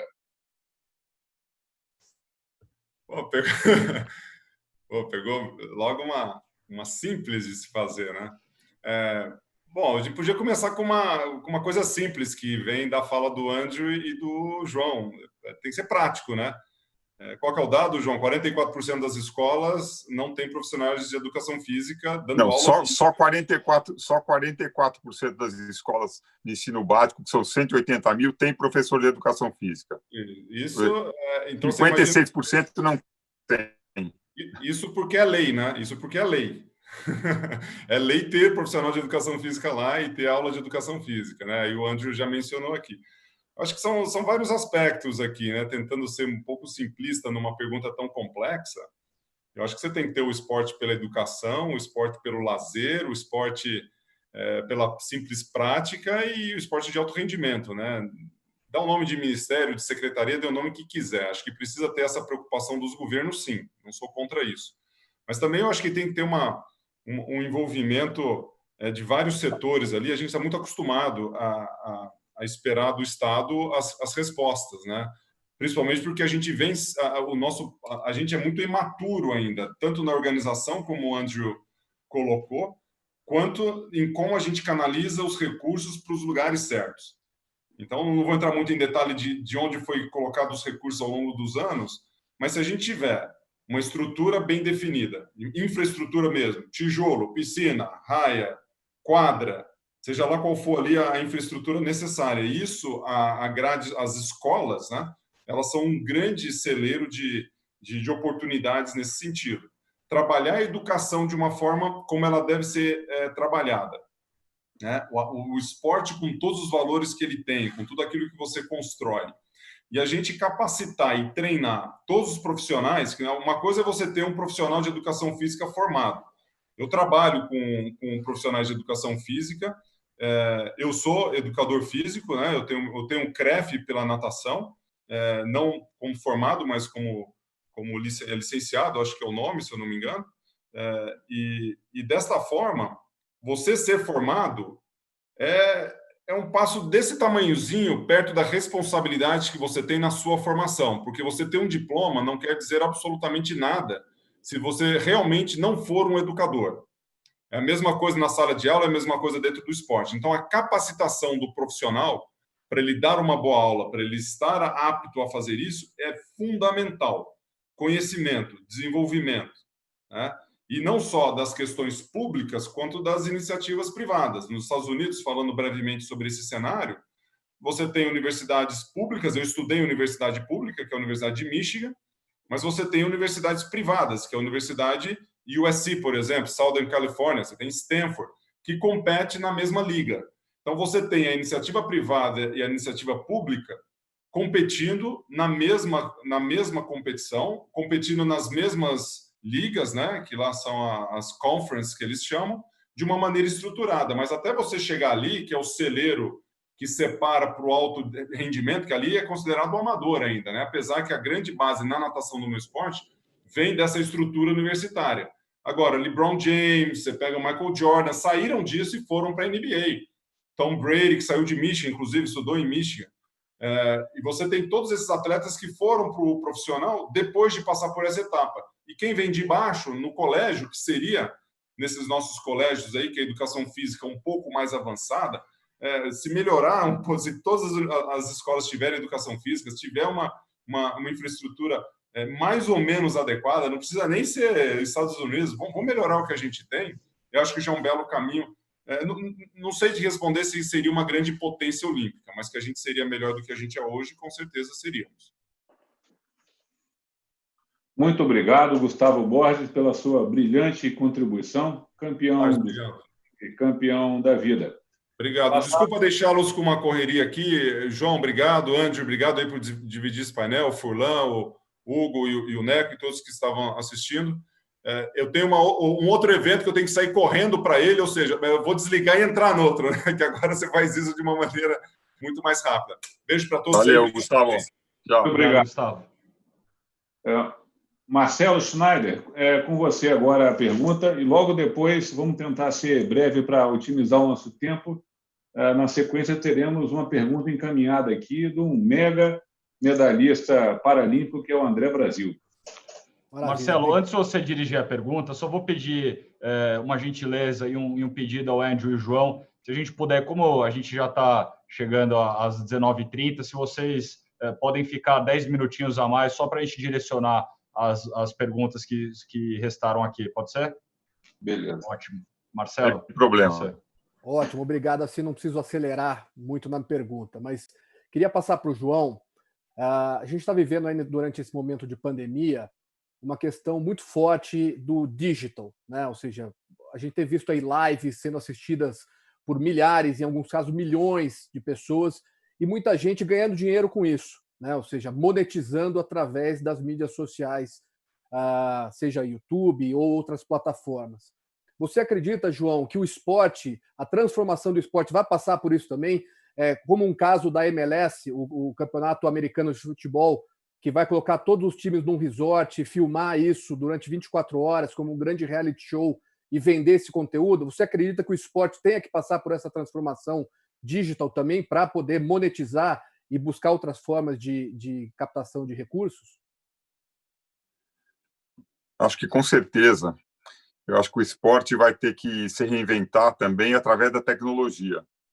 Eu acho que esse momento que a tecnologia entrou nas nossas casas, né? Mesmo quem nunca teve contato com tecnologia, nesse momento que está dentro de casa, acaba tendo esse contato, né? Então, acho que tendências que já eram muito definidas, aí, por exemplo, o esportes, um negócio que só não para de crescer. Eu acho que só encurtou o caminho. Eu acho que tem tendências que agora, nesse momento, se amplificaram muito. Eu acho que, com certeza, vai mudar essa relação de esporte, da forma de assistir esporte, né? A forma de você interagir com o esporte, esses eventos ao vivo. Acho que isso tudo deve mudar muito através da tecnologia. Talvez não no curtíssimo prazo, mas eu acho que muita coisa vai acontecer e muita coisa boa deve acontecer até para gerar mais renda para o esporte, né? Muito bem. Agora a pergunta é do André Brasil, nadador, multimedalhista paralímpico. Como podemos aumentar o espaço da pessoa com deficiência em clubes tradicionalmente do esporte olímpico? André Parsons. Essa pergunta que a gente vem trabalhando exatamente com o Comitê Brasileiro de Clubes já desde a aprovação, desde a modificação da lei que começou a dar recursos das loterias para o Comitê Brasileiro de Clubes, né? Lars, a gente faz parte aí de um colegiado dentro do CBC e exatamente isso que a gente tem tentado trabalhar. Como é que a gente pode fazer com que mais... o Gustavo falou uma coisa muito importante, o modelo olímpico do Brasil ele é em clubes. O paralímpico ele é em associações de pessoas com deficiência ainda. Então, como é que fazer essas pessoas com deficiência estarem nesse segmento clubístico? Então, você tem desde questões como acessibilidade, mudança de cultura. Você ainda tem, hoje, muita desinformação, preconceito, gente que vê um paralisado cerebral nadar na piscina e acha que pode pegar uma doença porque, eventualmente, ele baba. Questões de informação. Então, eu acho que o caminho é a informação, o caminho é a conscientização. Eu acho que o Comitê Brasileiro de Clubes faz um grande trabalho nesse sentido.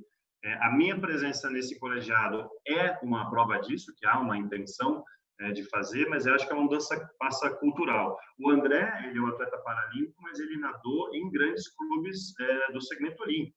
Ele nadou no Pinheiros, ele nadou no Vasco, no Botafogo, se não me engano. André, se eu estiver equivocado, você me desculpa, mas eu acho que passa por infraestrutura e uma mudança de cultura, de que as pessoas com deficiência têm tanto direito de estar naquele espaço quanto qualquer outro sócio. Lars, só um recado.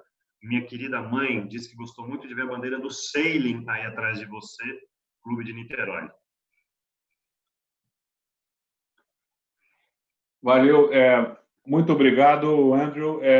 Complementando essa pergunta do André Brasil, eu tenho visto um esforço muito grande do Comitê Brasileiro de Clubes, presidente Jair Pereira, de tentar mudar a cultura, e cada um dos editais que o CBC tem feito para fazer repasse para os clubes associados para a formação de atletas olímpicos e paralímpicos, eles têm criado dispositivos de incentivo que, para você alcançar uma verba maior do olímpico, tem que obrigatoriamente promover o paralímpico. Então, isso são formas de você incrementar a atividade paralímpica. Está crescendo.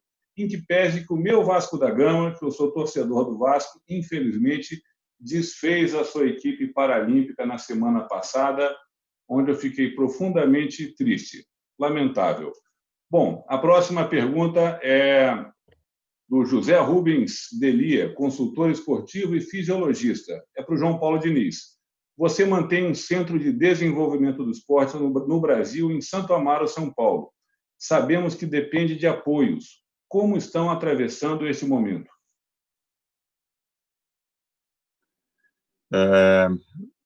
Estão ouvindo?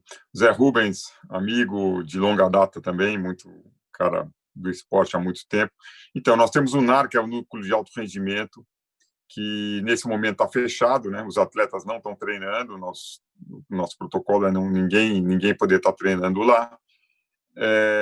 A gente tem conseguido absorver muitos atletas, até de clubes de atletismo que fecharam. A gente tem tido muitos atletas treinando, cresceu muito a demanda do NAR nesses últimos tempos, porque, como eu falei no começo da minha fala, o esporte de alto rendimento antes da pandemia já estava sofrendo. Então, muitos clubes de atletismo fecharam, a gente estava tendo que tentar absorver muitos atletas que não tinham onde treinar. Então, isso estava andando muito bem até que aconteceu esse problema do Covid. E hoje está fechado, os atletas têm treinado em casa, têm tentado se manter ativos em casa, mas o NAR ainda não tem um protocolo de reabertura, mas com certeza não deve demorar muito e a gente vai voltar com tudo lá.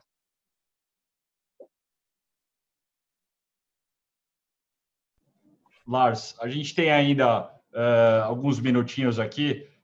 Eu acho que você deve ter algumas perguntas aí, mas também deixo aberto a todos que estão aqui na sala, se quiserem direcionar mais alguma pergunta. Sei que o Furlan está aprendendo ali, né, Furlan, como eu, mas temos aí até as 19h40, então acho que dá para uma ou duas perguntas, depois passar só ao Andrew, João e você para fazerem as considerações finais para encerrarmos.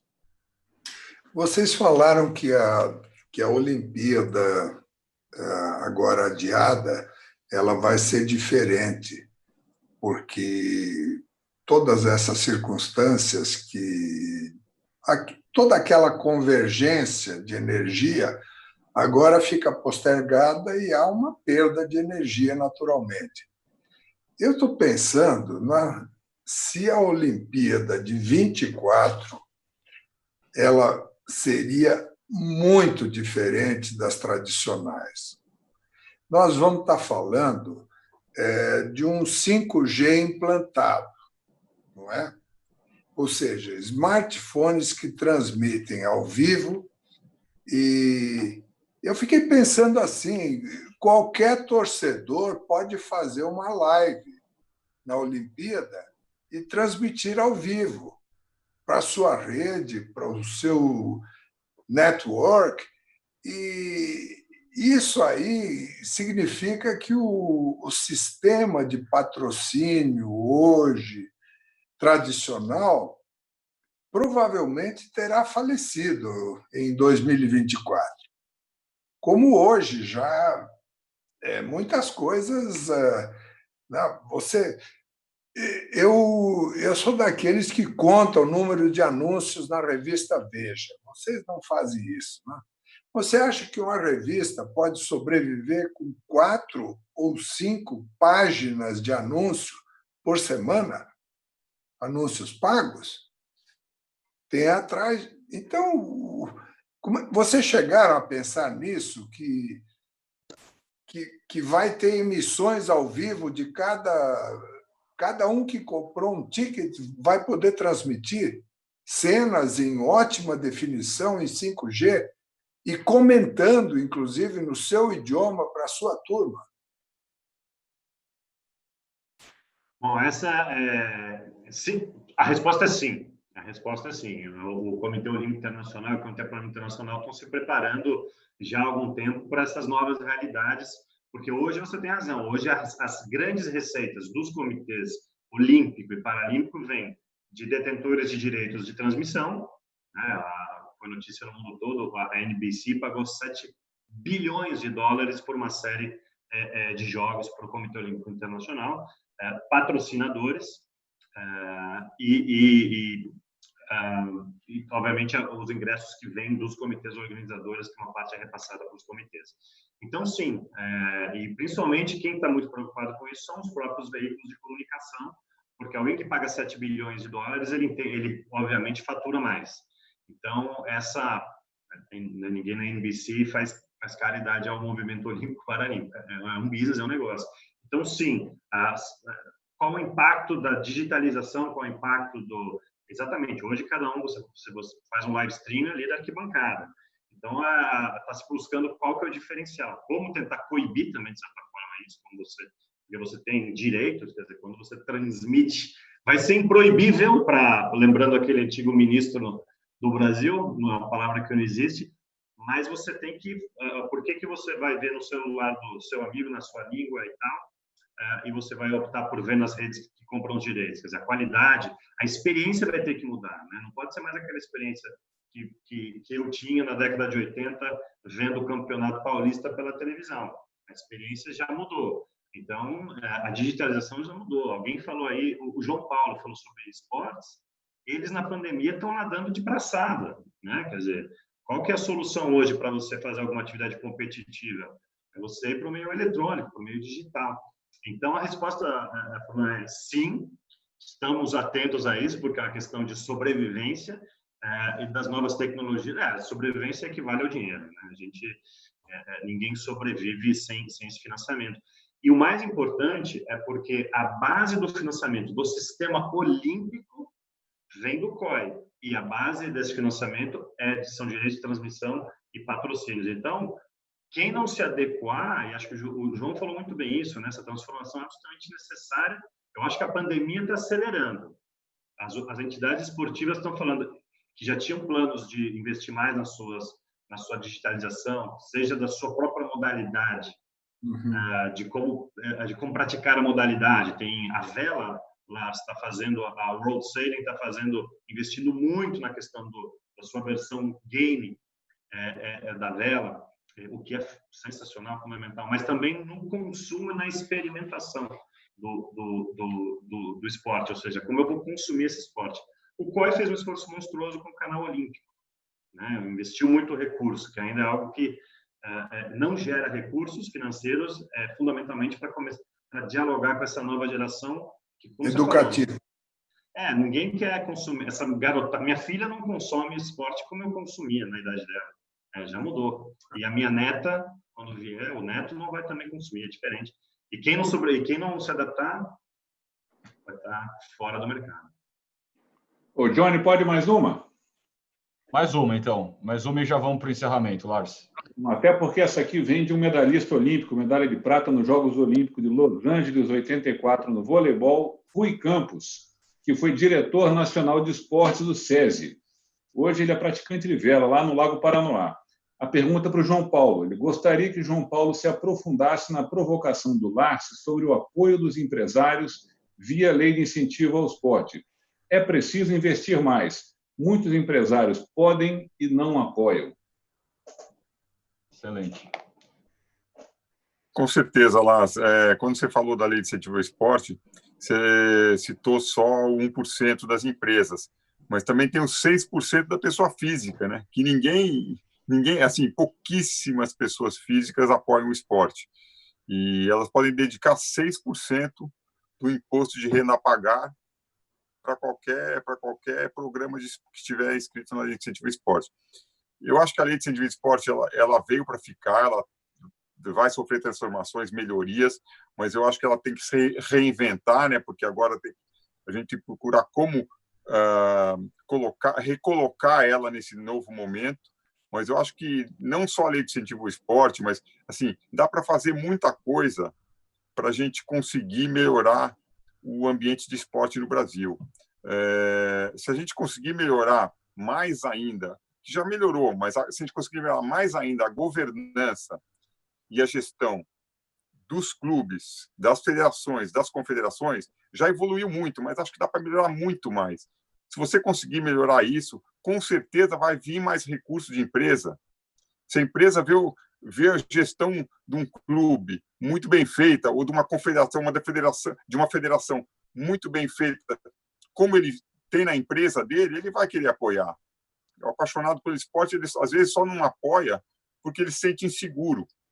Eu acho que essa gestão dos clubes vem melhorando bastante, mas tem muita coisa para fazer ainda. O Pacto pelo Esporte aí é um exemplo, é um pacto das empresas, é um pacto privado das empresas fizeram para ajudar nessa gestão. Eu acho que se a gente conseguir evoluir com esse tema, vai vir mais recursos. João, a gente tem muito... o público aqui consiste de grandes empresários que participam do LEAD, são todas empresas de grande porte, lideradas por grandes executivos que estão aqui acompanhando. Qual que é a forma mais objetiva e direta para quem quer ajudar o esporte, apoiar o esporte através do incentivo financeiro? Tem alguma forma fácil que você consiga orientar quem está aqui acompanhando e quer ajudar?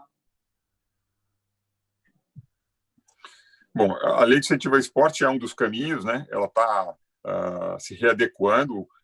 O próprio apoio das empresas, se as empresas puderem apoiar o Pacto pelo Esporte, que nada mais é uma ajuda na gestão dos clubes, das federações, das confederações. Eu acho que as empresas que puderem apoiar nisso, às vezes não é nem apoiar com recurso, mas é apoiar fazendo parte. Acho que isso é muito importante. Então, acho que tem várias formas de as empresas poderem se envolver no esporte e poderem ajudar. Olha, ainda foi prorrogada o prazo para a declaração de imposto de renda, né? Pelo menos da pessoa física. E ainda ontem eu aqui destaquei um recurso, porque o 6% é só até 31 de dezembro. Depois de 31 de dezembro, ele vira 2%. E aí eu fechei agora a minha declaração de imposto de renda e vi que tinha ainda um incentivo para aplicar. E acabei aplicando no hospital agora. E no ano, antes de 31 de dezembro, no FUNCAD, que é o Fundo de Apoio à Criança e Adolescente, né? Então, falta divulgação, porque uma pequena fração dos empresários, e aí eu falo como pessoa física, simplesmente não aplicam. Então, tem alguém que, no meu caso aqui, eu apliquei porque a Luísa Helena me mandou uma mensagem: olha, você olhou aí, você ainda tem uma folga, eu estou apoiando tal instituição. Mas se não tem alguém que levante a bandeira, isso passa sem aplicar mesmo e paga o imposto. Furlan, para você saber, o Lide Esporte foi um dos primeiros apoiadores da Lei de Incentivo ao Esporte e que, no primeiro evento, fez um destaque, incentivou as pessoas, mostrou o que era. É que, assim, foi um evento, aí as pessoas acabam esquecendo, mas você tem toda a razão. Eu acho que a gente tem que voltar com esse tema, porque já foi trabalhado muito no passado e tem que voltar com esse tema agora. Então, com o Paulo Negro, na época, ele sabe, a BRF foi uma das que patrocinou esse evento. Positivo. Bom, tá aí, né, Lars e Furlan e João, a vocês que nos assistem, procurem a lei de incentivo ao esporte. Vamos aproveitar essa linha de eventos virtuais e também o nosso presencial para incentivar vocês a buscarem tanto, seja o Pacto pelo Esporte, seja o incentivo. Lars, volta a você. Só lembrando que o Pacto por Esporte é habilitado para receber incentivo de imposto de renda ou não? Não, o pacto é um pacto empresarial apoiado pela entidade Atletas pelo Brasil, que tem de melhorar... Atletas pelo Brasil é habilitado? Também não é, mas ali tem várias iniciativas de atletas que promovem inclusão social através do esporte. Inclusive, apoia, nesse momento, uma campanha para ajudar os necessitados aí da crise da Covid-19, que é a campanha Vencendo Juntos, que é capitaneada pelo medalhista olímpico Flávio Canto e com apoio de todos nós. Então, devolvo agora a palavra para o Hugo e o nosso chairman, Furlan, fazer o fechamento, agradecendo os presentes. Ministro, o Pacto tem... Qual é o grande objetivo do Pacto? É um grupo de empresas que se juntaram, a Passarelli faz parte, para tentar ajudar, através de um rating, na qualificação das entidades que possam receber um valor de apoio financeiro, seja pela lei de incentivo, ou seja, por dinheiro de marketing, ou dinheiro que a gente chama livre, mas para que o empresariado tenha a tranquilidade de saber, através de um rating, a qualificação, porque muita gente também tem medo de apoiar, porque não conhece o projeto e não tem uma referência da qualidade do projeto. A busca do Pacto é incrível porque são empresas patrocinadoras concorrentes, você tem lá Bradesco e Itaú, você tem lá Gol e TAM, juntas na busca da qualificação e do entendimento melhor de como você pode apoiar o esporte no Brasil. E esse é o grande desafio que a gente tem, a busca de nos unir as confederações e as entidades para dar mais transparência para quem quer apoiar o esporte. E aí tem uma mensuração disso através do rating. Isso me leva justamente ao ponto anterior. Era importante divulgar essa lista neste momento, que ainda é tempo, porque o prazo, acho que foi de 30 de abril para 30 de junho. Então, nós temos ainda 2 semanas ou 3 semanas, mas precisa ser destacada a entidade que vai receber na declaração de cada um. Positivo. Aqui a sugestão, né, que nós, através do LIDE, façamos essa indicação para os nossos associados com o apelo. Fez até uma gravação do próprio Lars dizendo... Aproveitando, viu, Lars? Hoje a gente está lançando o LIDE Digital, que nada mais é que uma grande comunidade empresarial, de grandes empresários dentro desse aplicativo. Então, já deixo aqui que amanhã, nesse lançamento, a gente já vai fazer essa comunicação, conforme o Furlan falou, divulgando aí, porque lá dentro nós temos toda a base do LIDE, os empresários do LIDE, então conte conosco aí para divulgar lá dentro ao longo dessa próxima semana. Lars. E lembrar que a lei de incentivo do esporte, ao contrário que muitos imaginam, ela não concorre com a cultura. A empresa pode colocar 4% do imposto de renda devido dela em projetos culturais e pode botar mais 1% no esporte. Totalmente complementares, né? São complementares. Nós reivindicamos que o esporte possa chegar aos mesmos 4% e o Ministério da Economia definiu o teto para ambas as leis. Mas lembrar que são complementares. Muito bom. Bom, Furlan... Bom, eu gostei muito de participar. Como sempre, isso vai enriquecendo o meu vocabulário e os meus conhecimentos e espero, nós vamos ter mais 2 dessas, né, Lars? Que em cada uma dessas nós possamos ir encontrando sugestões e soluções para essa retomada, porque os temas vão ser diferentes, mas eles serão complementares para que o nosso Fórum Nacional, então, faça todo esse blend e discuta lá adiante, quase no último trimestre do ano, não é isso? Então, muito obrigado a todos da minha parte. E ao Lars, que é um craque, meu ídolo, eu estou sempre de olho nele. Obrigado a todos. Obrigado.